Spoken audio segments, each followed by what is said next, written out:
Good evening, everybody. My name is Boaz. I'm part of Tzohar, and we are very pleased to have another session of Tzohar 120. I believe many of you are already familiar with the project. Whoever not, please go online. But without further ado, we want to present our two speakers for tonight.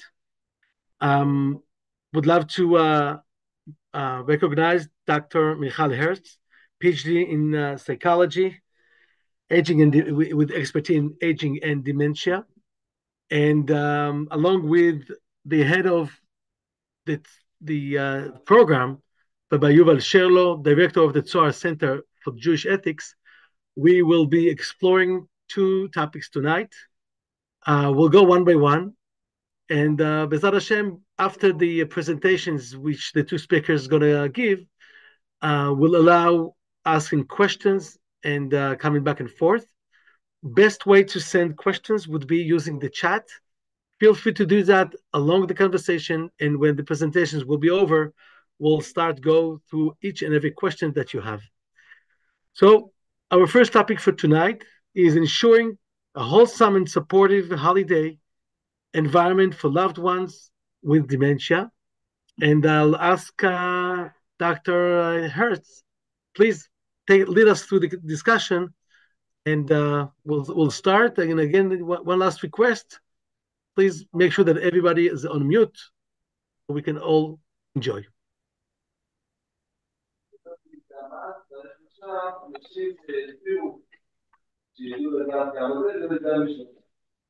Somebody who isn't on mute already, so we might want to.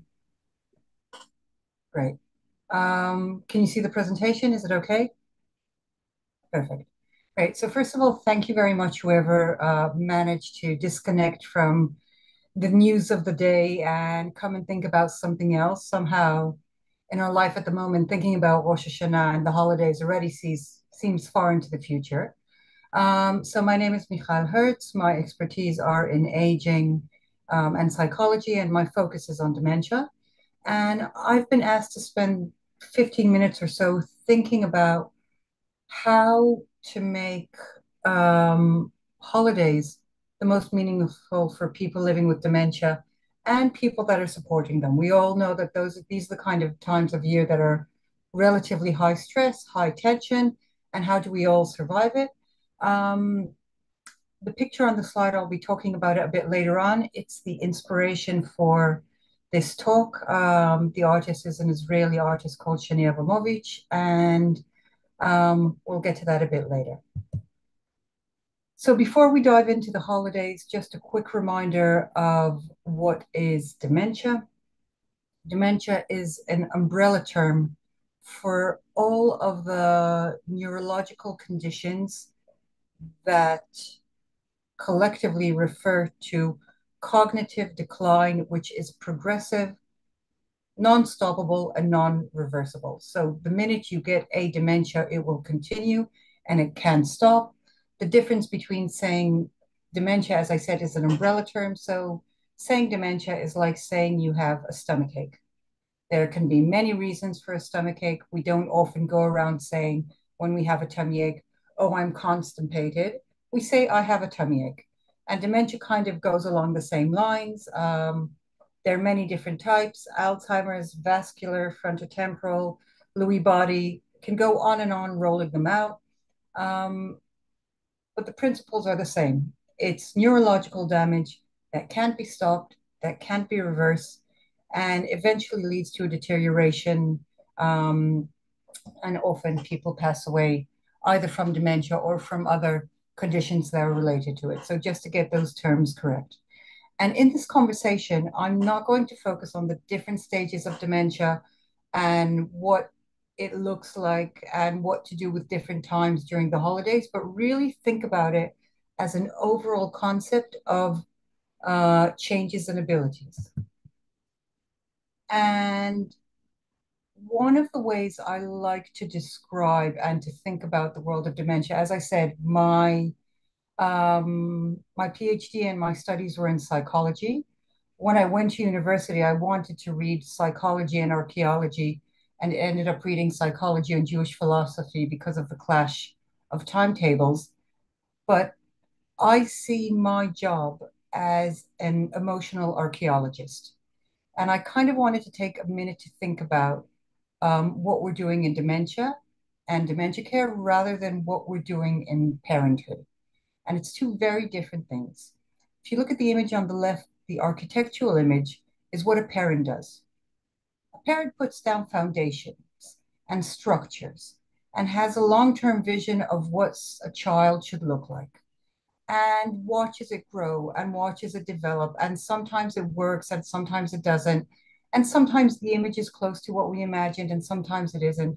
But we are there for their foundations and we put them down and we watch it develop.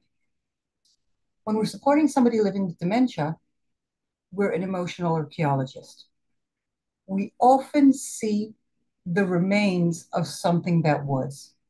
We're treading, like in an archaeological site, in a space that we don't really know what it is. We don't know if that square was a toilet or a mikveh or a sink in a kitchen. We have to do a lot of guessing, a lot of informed guessing based on what we think and what we know about the person or about the structure. So it's a very different perspective on how we approach a person, care, and conversations, depending on what is presented to us. So it's really two very different ways of working with people.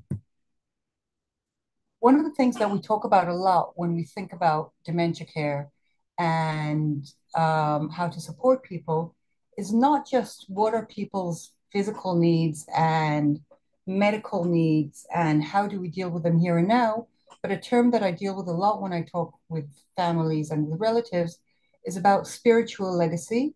And spiritual legacy is a very prominent term, especially around holy days and holidays.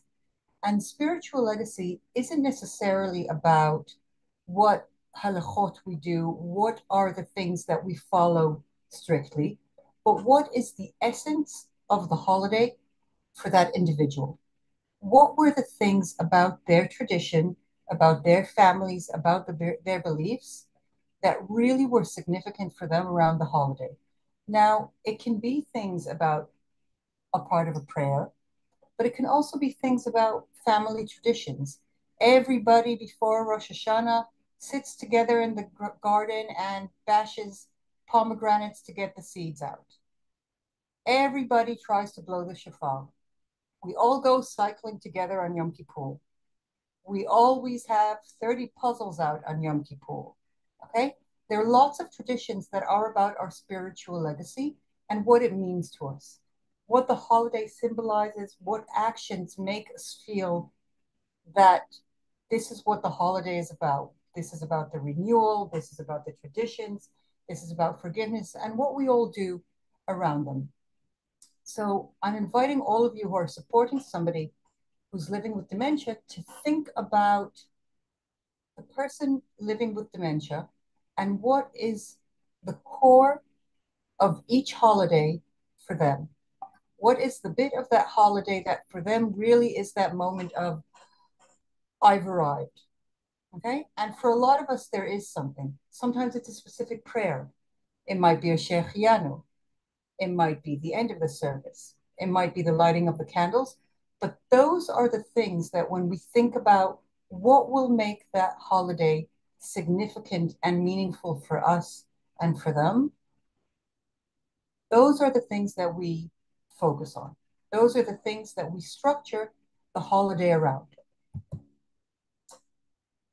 I was raised in the person-centered philosophy of care by Kitwood, and Kitwood spoke about the equation of care and dementia.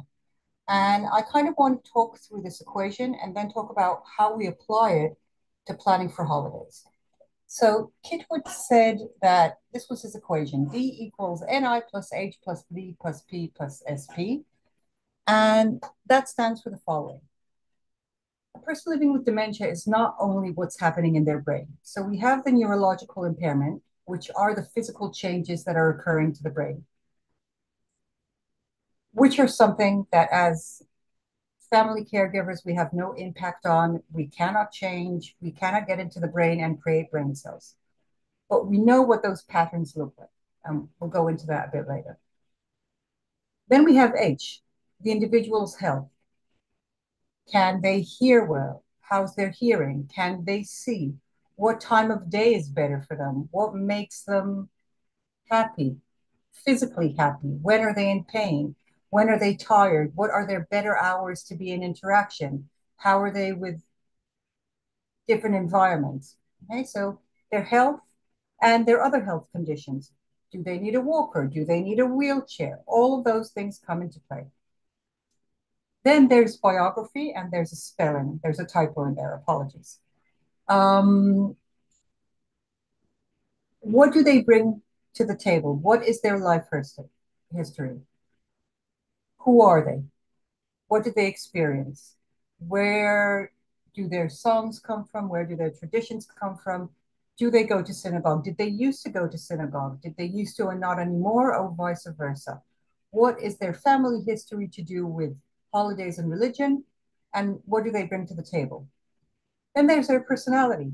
Are they gregarious people? Do they and have they always enjoyed big family gatherings and seeing everybody? Or have they always absolutely hated it and waited to go home and not want to be with 40 people around the table? What makes them happy? What makes them sad? And what always did? Okay. So both their personality and their biography are things we cannot impact and cannot change. But as family members, we know.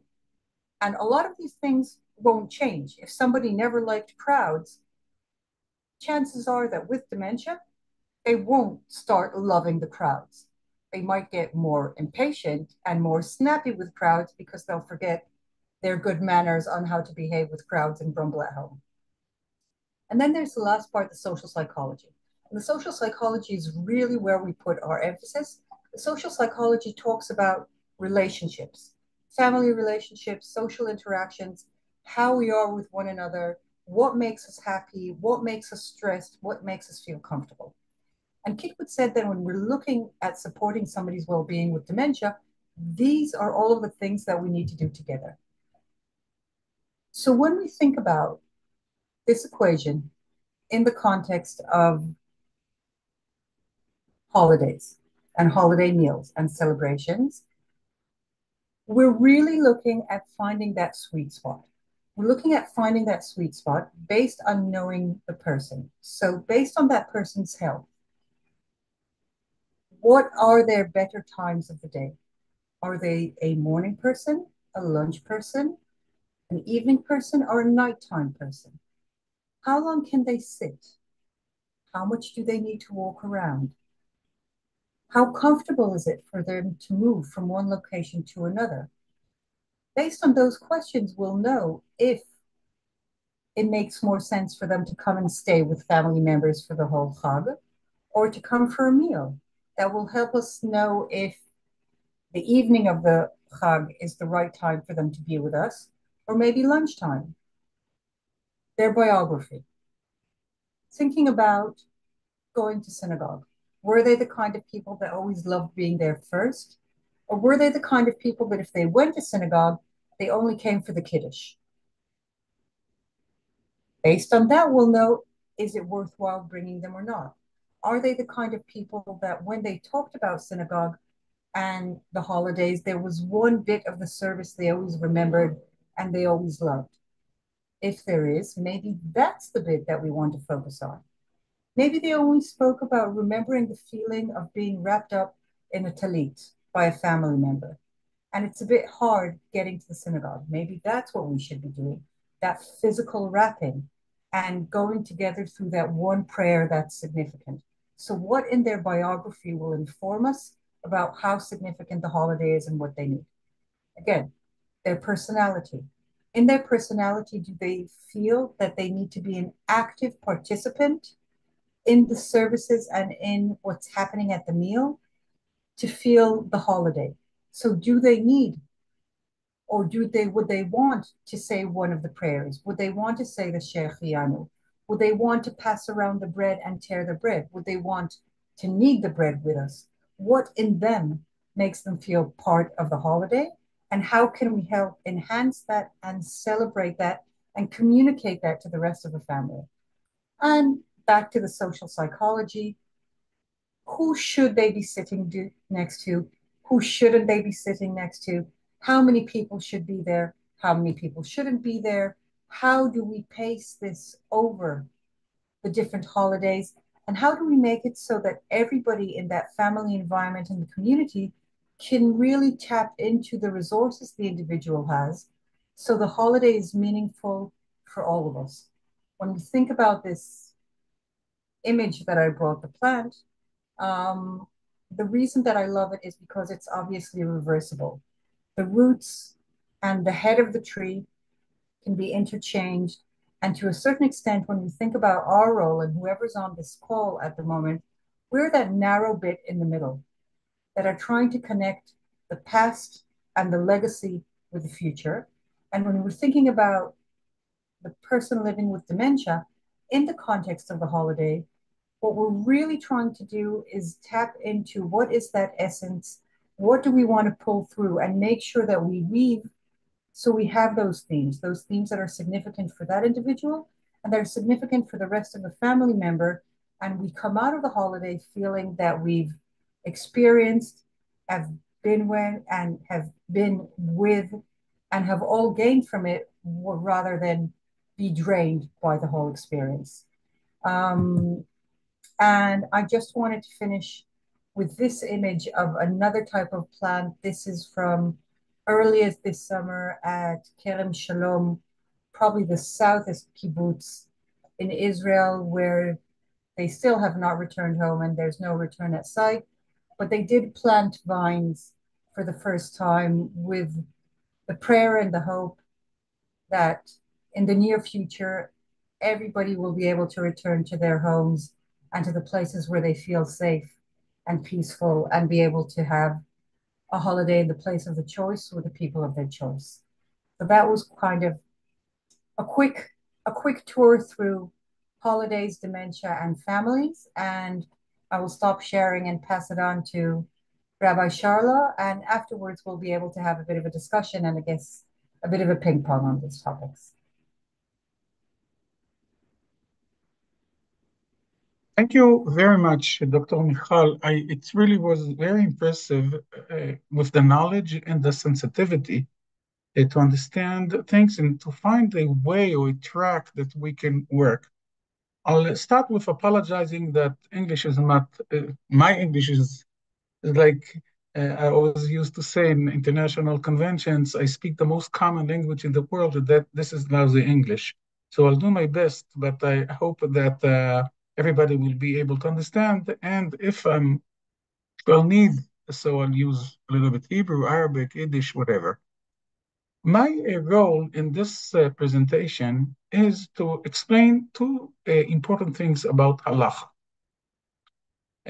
Because we always ask ourselves when we deal with people with dementia, are they still obligated? Do they have any kinds of commitments? Are they still observant? Uh, should we insist that they will listen to shofar? Can we bring them for supper, holiday, and they'll go back with a non-Jew driver? And all those kinds of questions. And actually, all those questions are connected to two basic things. One is, what is the halakhic status of a person with dementia? Now, the word a person with dementia is very problematic because it depends what level and how deep it is. But in principle, what is the status and what are out of the status, the consequences and the conclusions will be after we define the halachic position of someone with dementia. Second thing will be, what are we able to do? And I want to emphasize, we just got a question doing this evening from someone, actually from a woman that her husband is with deep dementia. She doesn't want to leave him alone. doing the Rosh Hashanah, but she wants to go to shul to listen to the shofar, to be part a little bit with the prayers. What are our commitments and what we should do in those situations? So our opinion in Tzahar is that a person with dementia, if it's the beginning, so we'll call it halachically, חולה שיש בו, שאין בו סכנה. Someone that is ill, but it's still not dangerous. If it's a deep dementia, so then it's a חולה שיש בו סכנה, because without support, without, covering him, without being with him, he will not be able to exist. So therefore, it's a kind of חולה שיש בו סכנה. Now, when someone is not able to be responsible to his commitments, so he doesn't need them anymore. For instance, when someone cannot be responsible to late tefillin every day, so we can't say anymore that we must do it for him. He must sit in a chair and we should put his tefillin. Or if he is not able to be responsible, going to shul and listen to the shofar, so when we are talking from the formalistic point of view, there's no any more commitments to do that. So therefore, then we can relax a little bit and understand that from the halachic, and I'm saying again, from the formalistic point of view, he's not obligated anymore, and we should not force him. Now, Dr. Michal said, and I completely agree with her, that it's not only halachically, it's also the emotionally, memories, listening or being a little bit happy to be part of the songs and the piyutim and whatever. So therefore, we can do that, and maybe it's the best treatment and the best standard of care to do that. But it's not from the halachically point of view. It's from the emotional. It's from the therapy point of view. So therefore, even though he is patur from the halachically point of view, but I think it will be a good thing if it has any sense, and if we see response, and if we see that something is happening there, to take him to shul a little bit, to do together, to have a meal together or whatever. But commitments, or he's not mechuyav anymore, and therefore we should understand this issue. Even more than that, this year we got in Tzahar at 120 many questions about leaving him alone with his foreign מטפל זר, עובד זר, foreign worker that takes care of him, but we can't even think about leaving him alone for 3 days. But from the other hand, we cannot have him in our house for many reasons. So is it possible that he will come for the first night, maybe stay overnight once, and go back with a non-Jewish driver? Our answer was very careful. But the bottom line was that because it's only, let's call it only Yom Tov, because he is, as I said, his status is sometimes חולה שאין בו סכנה, and in many times חולה שיש בו סכנה. Because it's all kinds of derabanan, because it's Yom Tov, and not something that is like Shabbos. This is one of the differences between Yom Tov and Shabbat, and because there is a kind of necessity, it's not pikuach nefesh many times, but we know since the corona, it's even was more and more checked, that being alone, bdidut, is such a dangerous thing. It has bad influence on people. So therefore, our answer was, if this is the solution, so that he will not be isolated, that he will not be abandoned somewhere in the hospital or the institute or in his apartment, but he will be invited, he'll be part, and then he'll go back with a non-Jewish driver.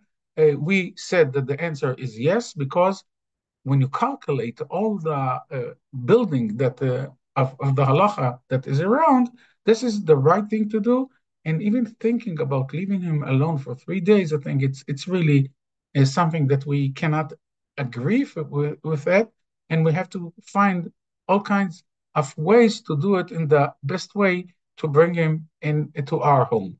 But again, it's not that he is committed, and it's not that he is being mekayem the mitzvah or avoiding isurim. It's because of the fact that we have to know what we are permitted to do and what we are not permitted to do in those circumstances. And it's very important to understand that, because he is not anymore part of the society that is committed, but as I said before, the atmosphere, the circumstances, the music, the blowing shofar can do so good for him. So therefore, we should sit part of the therapy and try to bring him and try that he will be able to participate in those ceremonies and in those conditions. Now, this is the first point that I wanted to emphasize. And I think once we understand that this is the status, then we know what to do, because he is a kind of, dementia is a kind of illness. I'm not talking from the medical definition, but from the halachically, we do see it in this way. From the other hand, and this is the second issue, I want to mention something that we always, in those webinars, emphasize. There is the greatest mitzvah, one of the greatest mitzvahs is kibud av va'em. And the fact that we are doing everything that we can for our parents is really something that we should promote, that we should enhance and escalate, and this is the right thing to do.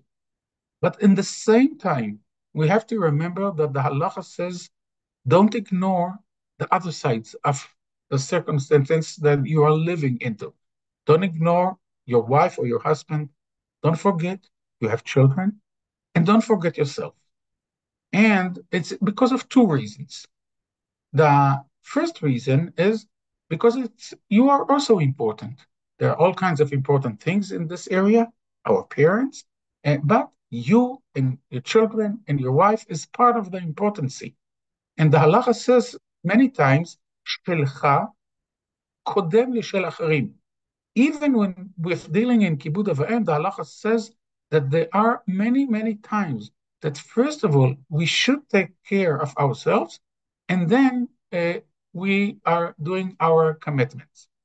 But there is a second reason, and the second reason is because it's enabling us to do more to our parents. If we feel constantly that taking care of a person of dementia is offering, is dedicating our life, and actually we are losing our partnership, we are losing our marriage, we are losing our children, we will lose even the motivation to do things. And it's for him that the fact that we are taking care of ourselves, it's also for him a better thing to do. We are recovering, we are part of it, and then we will be much more influent and will have much more power and motivation and energy to continue the long, long distance of taking care of a person with dementia. So therefore, I'm going back to the woman that asked, am I permitted to leave my husband alone for a few hours with a foreign worker that is taking care of him, and to go to shul, to be part of the praying, to listen to the shofar, whatever? So our answer was yes, with a capital Y, and as I said, because of two reasons. First of all, for your life, and second, I really believe that it will be do even good to your father or mother that you're taking care of him. So if I'm trying to summarize and to collect everything together, I'll say that when we have two principles in our mind, one, that we are talking about someone that is a chole, someone that is ill. Sometimes it's in the beginning, it's she'en bo sakana. Later on is sheyesh bo sakana. So as we know, when this is the position we are permitted to do many things, and he is not uh, committed anymore to be an observant and to continue.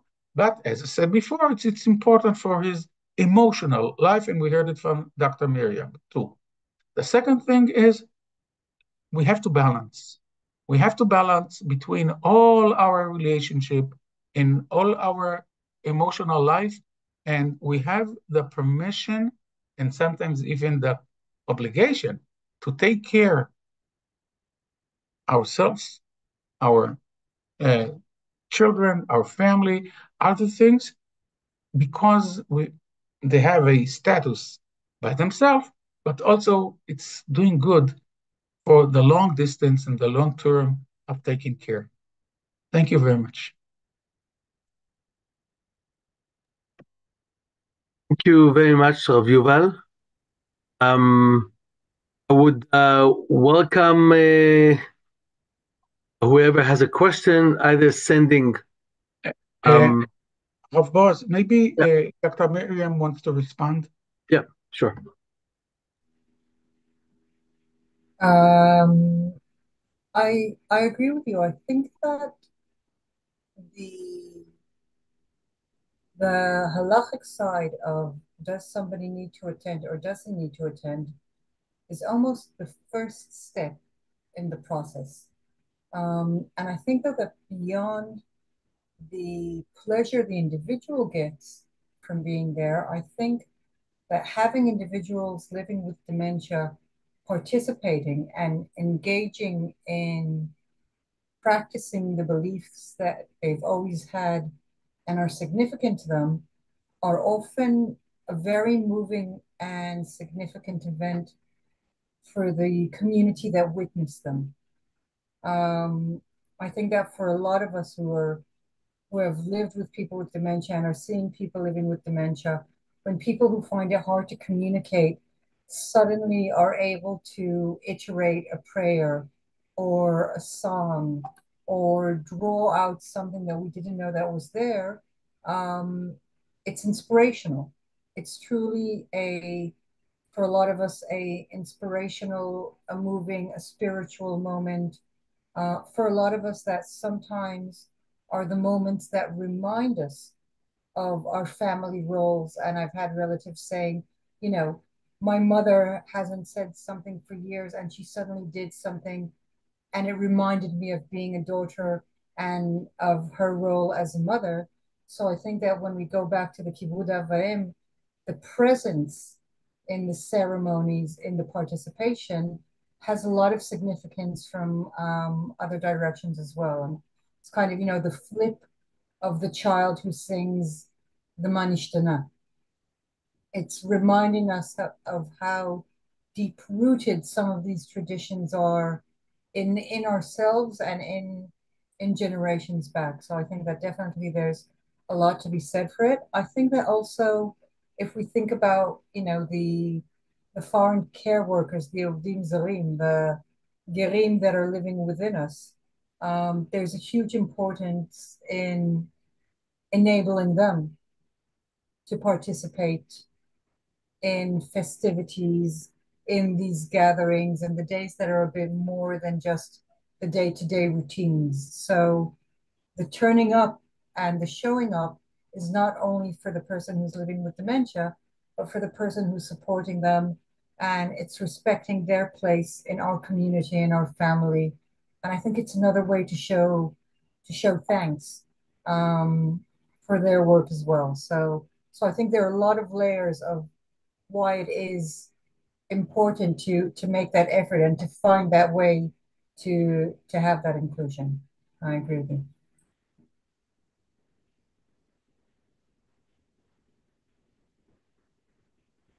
Thank you, Dr. Hertz. Okay. This stage before we move to the next topic, it's perfect time for questions.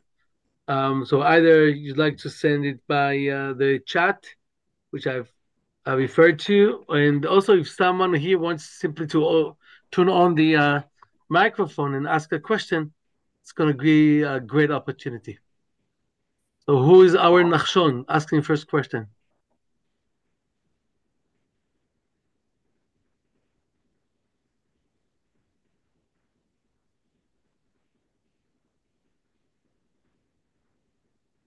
Okay, I guess everything is clear.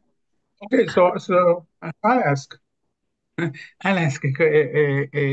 question, and that is, what do we usually when we speak about dimension, we are speaking about people that are, I'll call it collapsing in, that are more silent, that are more relaxed, that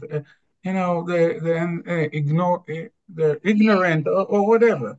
But many times, excuse me, many times dimension actually appears in a different way, in a very active and sometimes full of violence and nervousness and yelling and and all those kinds of behaviors. Uh, what do we do in those circumstances? Okay, so there's a lot we can do. I think that a lot, especially in the context of what we're talking about, is knowing how to read the warning signs before they appear. So often when we see people who are living with dementia, and when we're talking about high level of activity, there's, the positive high level of activity. There's we're starting to sing the songs and continuing to sing the songs because we're excited and getting up and dancing, which is high levels of activity. Or there's the really high levels of activity that are the agitation. And usually the agitation are stemmed in some kind of notion of fear and lack of control and danger. And the danger can be emotional or it can be physical or just overwhelming. So you can see people who'll be in a family gathering and there's so much noise and there's so much laughter going on and they can't follow the conversation and they're not sure they recognize who it is, but there are a lot of people around there and I don't know who they are and they're laughing. So it might trigger insecurity in myself and I'll think they're laughing at me, they're mocking me, something is wrong. And therefore, my reaction to that will be lashing out and aggressive. And so that goes back to kind of thinking about knowing the person and what works for them and what doesn't work for them. I think that one of the things that we see that can happen a lot during holidays is that people find it hard to connect to whatever's going on. So if we are in that situation of a relatively large crowd or a large meal, thinking of ways for participation, again, slicing of the challah and passing it around, the pouring out of the wine, the coming a little bit early to help set the table or fold the napkins, doing things that help you prepare for the event can be very important, and often making sure that the person living with dementia doesn't arrive at the last minute, that they have time to get to the environment, to relax, to use the bathroom or the shower before everybody else turns up. All of those things can help eliminate and reduce the risk of kind of an emotional outburst that's out of distress. Because even if they know the house, and even if they've been there many times before, we all know that often, over holidays, suddenly the dining table looks different. On a day to day, it's a small table, there are 4 people around. I know how to get up and what steps to walk to the bathroom intuitively. Suddenly, it's a meal with 20 people. The passage to the bathroom is blocked. I have no idea what's going on here. The environment looks different, and I feel totally distressed and out of place. So, all of those kind of things can really help try and eliminate some of that anxiety, and high-level behavior, or distressed behavior? I can say that from my perspective, I'm talking about a niche issue. We are being asked in our websites, are we permitted ethically and even by law or by halacha to provide kind of relaxed medicine in those conditions, even without an informed consent? It's not you can't speak about it in order to not to make us relax and to solve our problems, but in order to help him to relax, to behave correctly, not to be even bashful from his behavior, not to be insulted, or that grandchildren that will not laugh or will not be afraid and will not leave him and will not visit him anymore because of the violence. And this is a very sensitive issue. And our way of thinking is that the answer starts with no, but if ABC. Yeah, so actually, we're not permitted to do those kinds of things for someone that has well-being. But when it really serves him, and our motivation is not to solve our problems, but to do good things for him, and we do it as little as we can, etc. We have other conditions, so maybe this is the right way to do when it appears. But I think that I completely agree with you that if we prepare ourselves and first of all, we understand the problem of all the changes and all the storm that is happening around the holidays, and like everything in life, סוף מעשה במחשבה תחילה, yeah, when you prepare yourself in the beginning and you think, what can be the problem and what can cause this behavior and how can we avoid it and at least or reduce it, this is the first thing that we must do before we're using all kinds of medicine or all kinds of artificial using this. I agree. And, just a twist on that. One of my previous roles with the WHO, the World Health Organization. And in the World Health Organization, the terminology for medication for behaviors in dementia is chemical restraint. And the minute we think about medication as chemical restraint, it makes us question, is it legitimate or not legitimate, and have we got to the point that we need to use it? There are a couple of questions that are beginning to come in here. It seems, I don't know. What's interesting is that some come from the halachic angle, some come from more behavior. So let's take one from each category every time, okay? So the first question that was asked is what to do when your parent with dementia dominates conversation at the holiday table, especially when the topic they are discussing is not appropriate for the holiday environment. What would be your suggestion?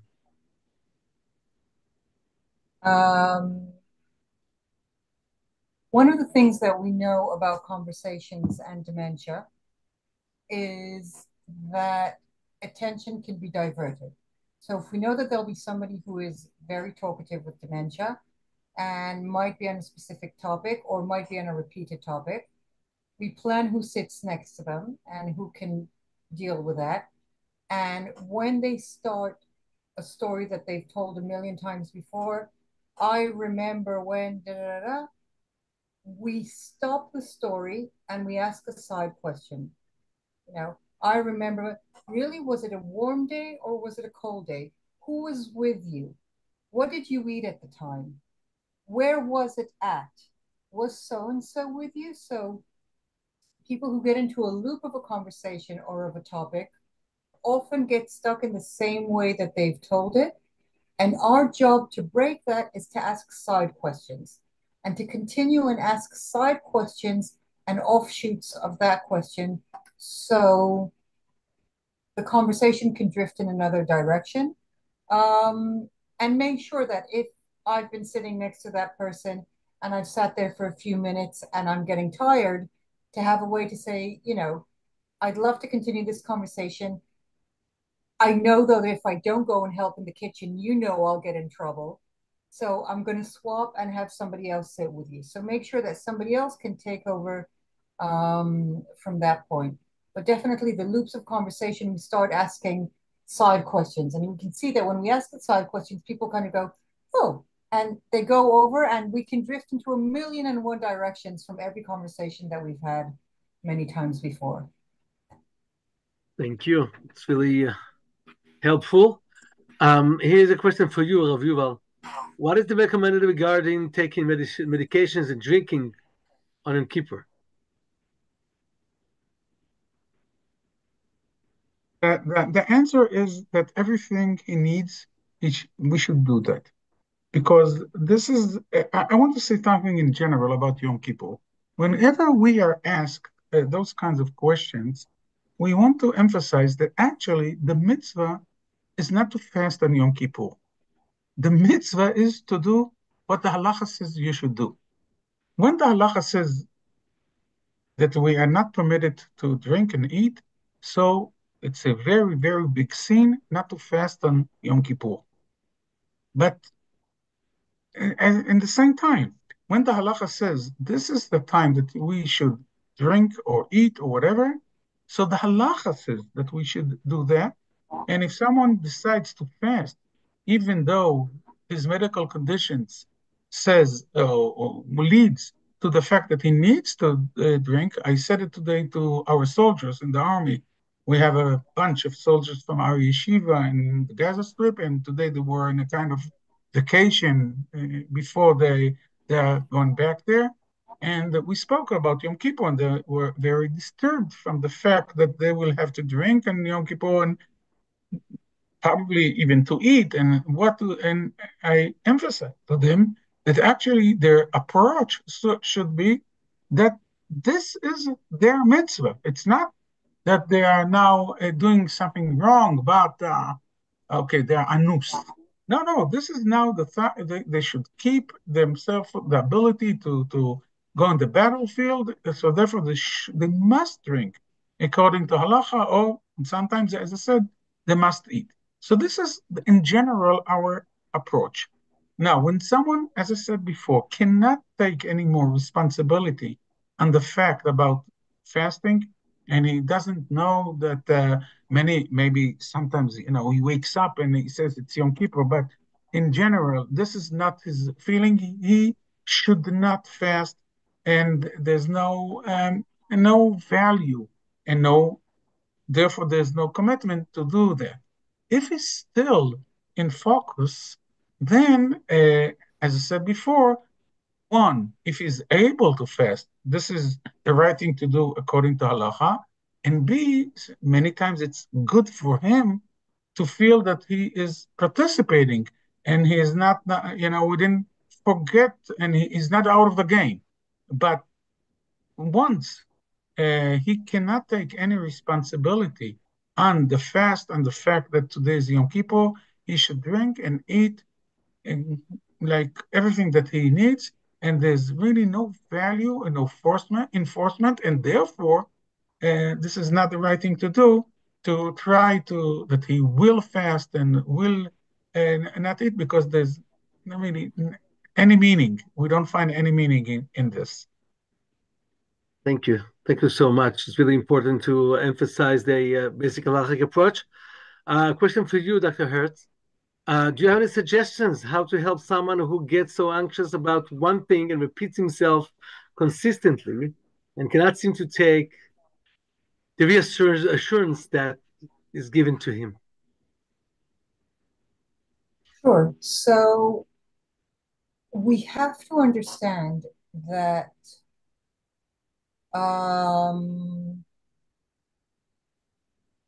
the anxiety is built on something. And often, if we think about it, it's about lack of control or the fear of lack of control. So we need to think about what the cause is for anxiety. Somebody saying, I need my house keys, I need my car keys, I need my handbag, I need my wallet, I need my money. And what are they saying? And basically, what are we saying? If I leave the house without money, I won't be independent. And by us saying to them, you don't need money, everything is taken care of for you. Your children have your money. We're not helping them feel safe. We're helping them understand that somebody is taking over. So often we have to understand what the topic is that people are anxious about. Why are they anxious about it?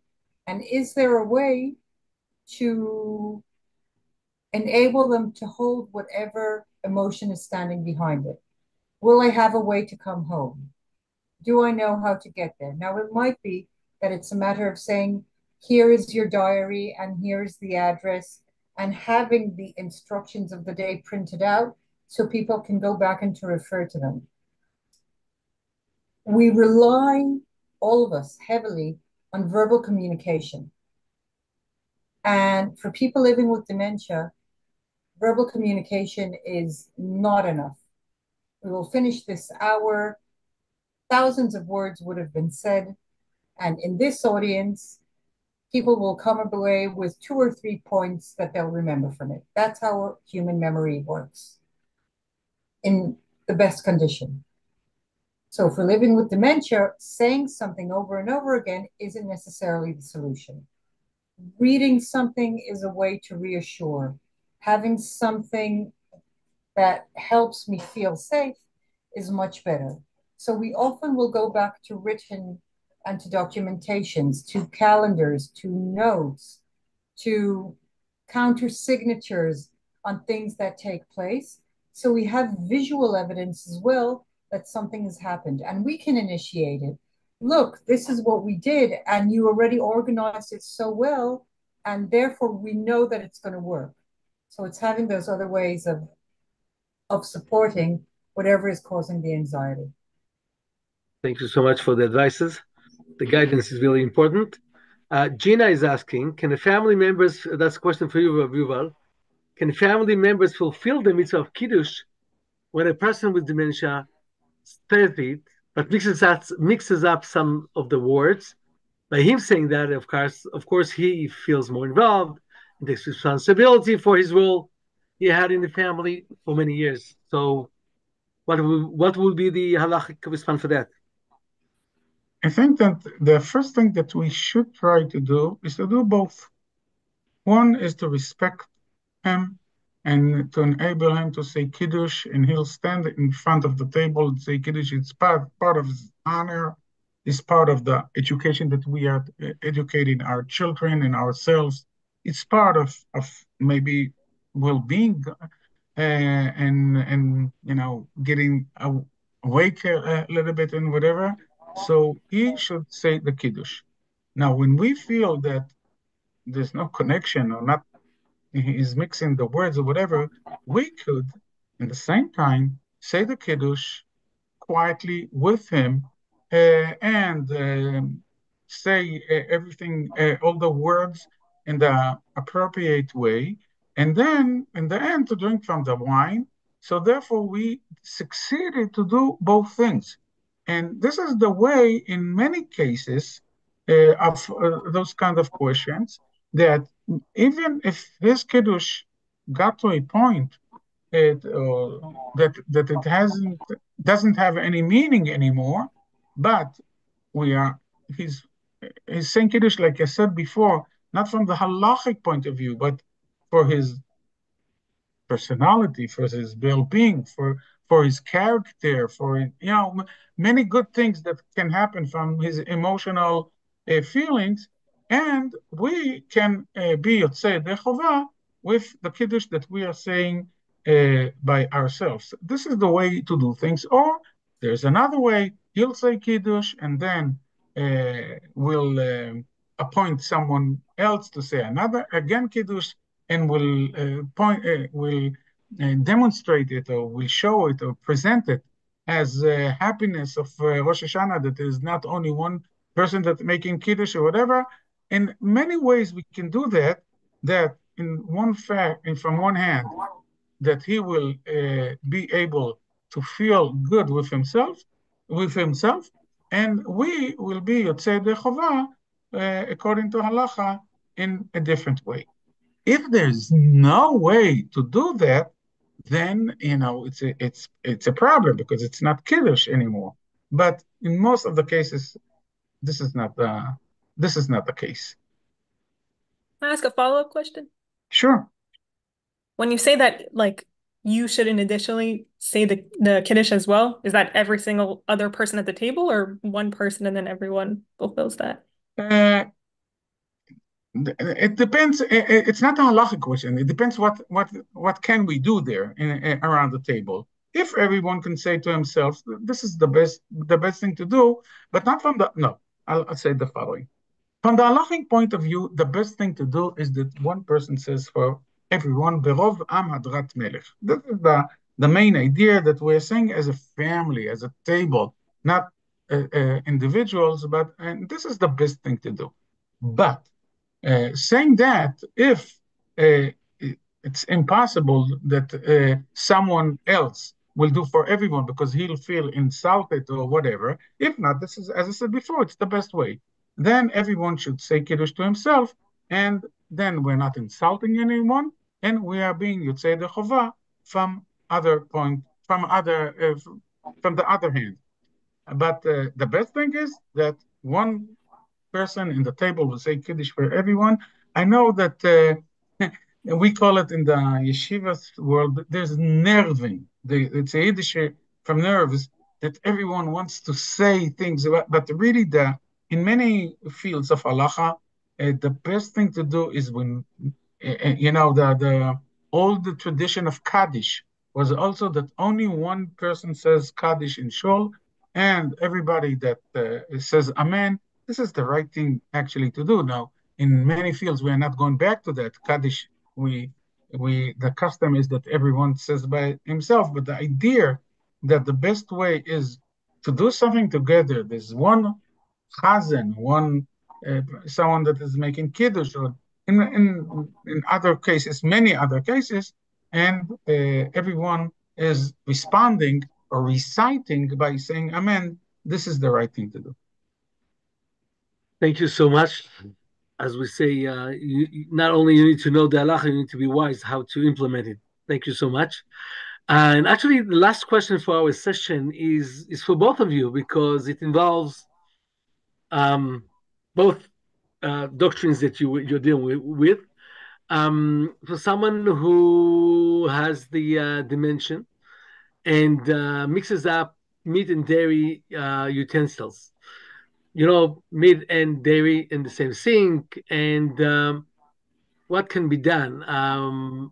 Is there, I would say the question goes two directions. First of all, is there something practical that we can do that to avoid that won't happen? But there's also a halachic question here involved, since we want something sustainable for the family members and not just consistently kosher all the utensils. What the halacha can offer here in this case. So, Dr. Hurst, we'll give you the opportunity to answer first. I love that question when it came up. In my household, we have milk and meat. Some of us are better at it than others, and I go by Rabbi, oopsie, I didn't mean to, quite often. When, friends of kids come and take out the wrong thing from the wrong place. So that's the rule that we apply. But in this context, I think that one of the things that we need to do, if this is something that is really important for you and for your family, and to enable the person living with dementia to remain as active as possible with everything to do around the kitchen, is make the distinction between meat and milk cutlery much clearer than it was in the past. So if our milk and meat cutlery, like in my household, are pretty similar, it's easy to make a mistake. If they're very different, it makes it harder to make a mistake. And we also help with a lot of visual signs. The more important it is, we can have, and we do that quite often with people living with dementia, we will have on closets and cupboards visual pictures of where things are and where things go and what they mean. So if we really want to help make sinks different, then we have a laminated picture of the type of cutlery that goes in one sink and the type of cutlery that goes in another sink. And, you know, that would be my advice in terms of how to make it so people can still participate and aren't told, no, no, no, don't touch anything and don't clear and don't do, but rather doing that changing. And again, if we think about how we teach kashrut at younger ages, we'll sometimes do that. You know, the Tupperware, the plastic plates that kids will have when they're very young, quite often will be very different colors for meat and very different colors for milk, so they understand that there's something else going on here. So that would be my take on it and my approach to how we lead this in terms of the behavioral sides and the participation side. Rav Sherlo. I absolutely agree. I will add only one. The second thing is that if it's not possible to avoid it in all the trying to make the difference much more seen or whatever, so don't forget that there is a way of making those dishes kosher. And we should learn how to, like we do before Pesach, Hagalat Kelim in our houses. We could do that once in a while and then feel more relaxed if something really happened. Now, when you combine those two ways, first of all, to avoid it from the beginning and to do everything much more easier to distinguish between basari and chalavi or whatever.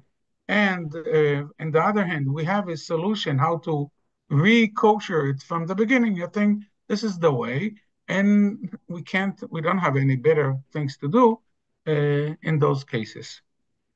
Would you recommend embracing more leaning opinions as long as this is happening? Yes. Yes. Simple answer. Okay. Can I interject for a second? Yeah, sure. Is that okay? But what does that mean to like do the hagala? I forgot, like to put it in hot water every single time. Like, what does that mean? Once in a while, like once in a while. Even if you put all that something as red, everything as blue, it's just that doesn't always work. I didn't mean that. I meant first of all, I'm talking about the forks and knives and spoons. That's much easier to do. Okay, but as Boaz actually said, we should remember that we are, thank God, very machmirim in halacha. I remember when I started, it's a story that happened to many rabbis. When they started to learn the halacha, I remember that I came to my mother, Zichronah Livracha, and I told her, you know what? Actually, from most of the Rishonim, you can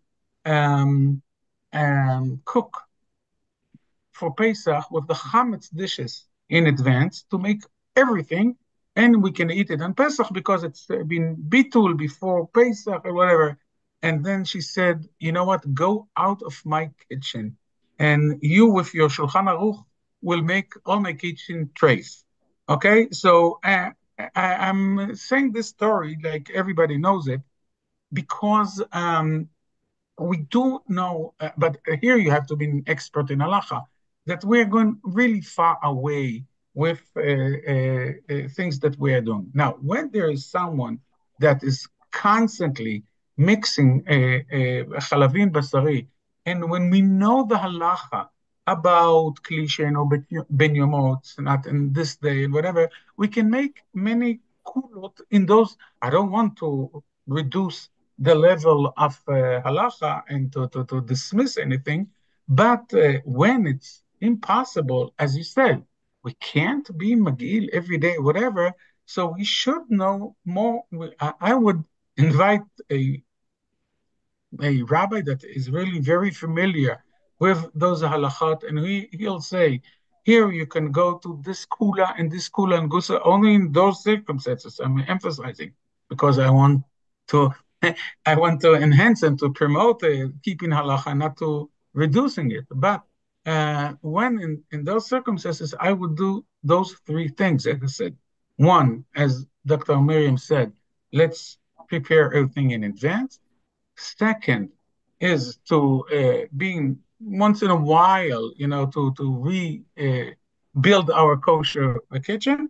And in the middle, no more halacha, where we can, be more flexible, where there's more flexibility in order to continue to live together, because this is the way to do that. Indeed, like in many other challenges, it always invites us in and to deepen our knowledge and gain more information to be more, let's say, to make it up to the challenges that we are. So I'd like to thank you, first of all, Dr. Hertz and Rav Yuval, for the beautiful session and for all the participants. The video is going to be available on our website and on our YouTube channel. And we wish you all good night and good evening. And B'ezrat Hashem, we should all be healthy. We have a lot of simcha and Chag Sameach and Shana Tova for everybody. Shana Tova.